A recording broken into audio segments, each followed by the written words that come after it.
You are watching a master at work. So when it comes to building credit, one of the most important things that you can do is add positive trade line. What a trade line is a record of credit history that reports on your credit report. Positive trade lines like on-time payments, keeping your credit card utilization down, can help you build a healthy credit profile. Also show that you're credit worthy to future lenders and creditors. To begin building positive credit history, you want to have at least 3 trade lines. You can have as many as you want. I have like 50 plus, but 3 is going to be your bare minimum to ensure that you have positive credit. So this can include things like credit cards, loans, or lines of credit. When you have a variety of credit on your credit profile, it shows that you're financially responsible to be able to handle the different types of credit. I'm going to give you guys 4 different forms of credit that you need to get in order to start building on your credit profile. It doesn't matter if you want to go take my suggestions or if you want to go and get your own, but these are going to be 4 great starter accounts that you can add to any credit profile. All right, so the first one, we're going to start with the Opensky Secured Credit Card. The Opensky Secured Credit Card is a great starter card when you don't have anything on your credit profile or if you have a damaged profile. The Opensky card has a number of great features, including the no credit check that's required to apply for the card. How a secured credit card works is you put down a monetary collateral to get a credit card of equivalence to that collateral. An example would be, let's say you gave Opensky $250. In return, they would give you a credit card for $250. The positive side to that is that you can use that credit card just like a normal credit card, and after 6 months to a year of positive usage and making sure that you're paying back on time, the credit card will then graduate. What graduate means is you get your initial deposit back and you get to keep the credit card, oftentimes getting a credit limit increase upon graduation. Additionally, unlike most secured credit cards, the Opensky credit card reports to all 3 of your credit bureaus, which means it's going to help your credit score across all 3. All right, the next card is going to be a secured credit card with your financial institute.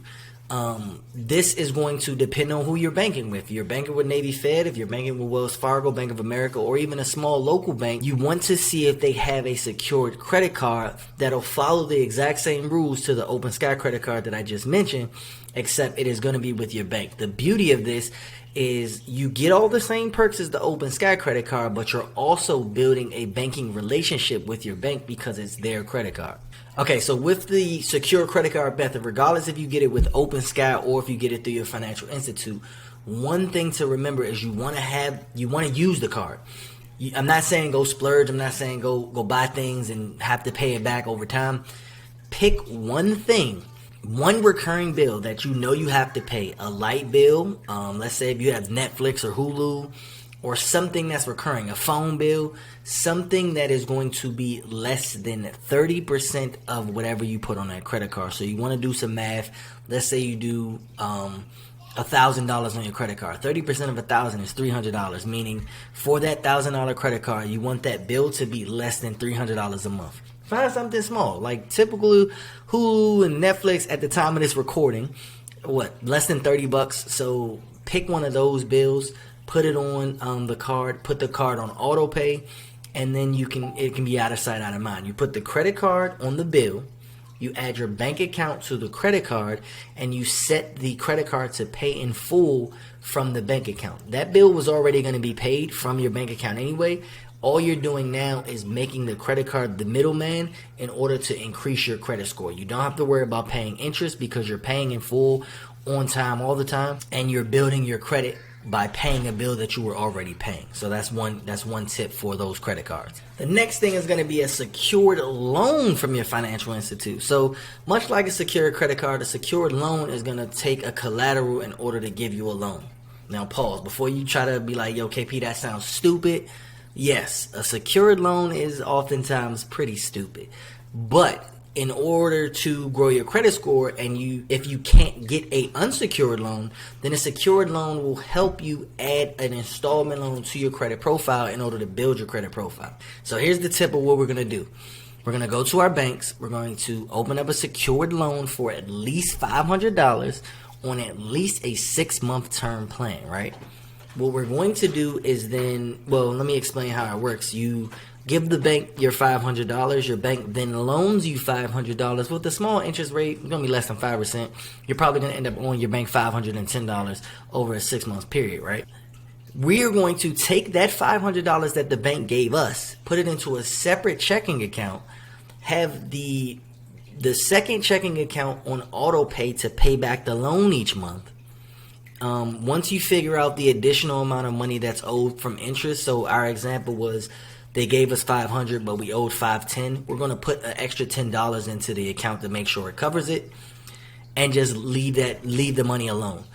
Over the next 6 months, the loan is going to pay itself back, and as the loan is paying itself back, the bank is giving you your $500 back. So over a 6-month term, yes, you're losing $10, but the cost of $10 is increasing your credit score higher and higher because it's showing that you're making on-time payments, and it shows that you have more responsibility with different types of credit.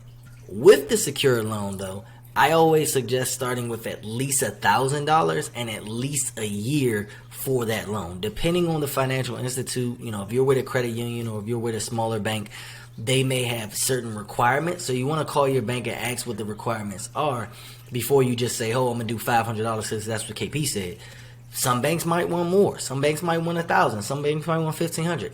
You have to consult with your specific bank so you know the exact number that they're okay doing and the terms. But the longer the better, because the longer you have that installment loan, one, the more money the bank's going to make.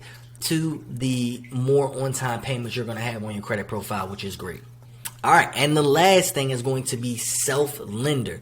Self-lender is also a loan system, but instead of you having to use money as collateral, self-lender will give you the money to use as collateral. You won't be able to spend it. It's almost as if self-lender is like they're going to put money to the side, you're going to make payments, and then once those payments are complete, they'll give you the money. Let's say you open up a $1,000 plan with self-lender over 24 months, which is a 2-year span. Let's just say you're making $35 payments each month. After the full 2 years, because you didn't put down any collateral, there's nothing to get back. However, self-lender rewards you with giving you that full $1,000 or $2,000 or whatever term, like I said, whatever term you set up as the reward to completing the installment loan. So it's like, hey, you're paying each month, that shows on-time payments. And then when it's done, they reward you with giving you all that money back. I believe Self has a $9 setup fee, or maybe a $9 a month fee on top of the monthly option. But this is great for those who don't have the collateral to do a secure loan through your financial institute.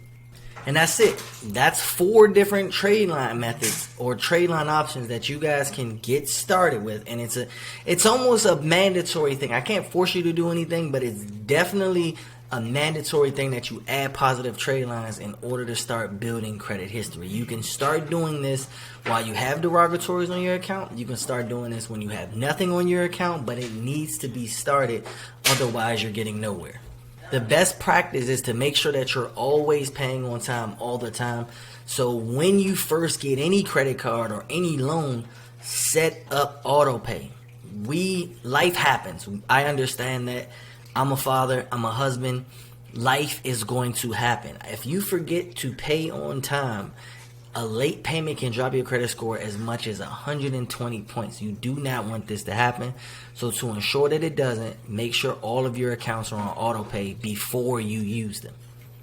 That's it. Let's start building that credit.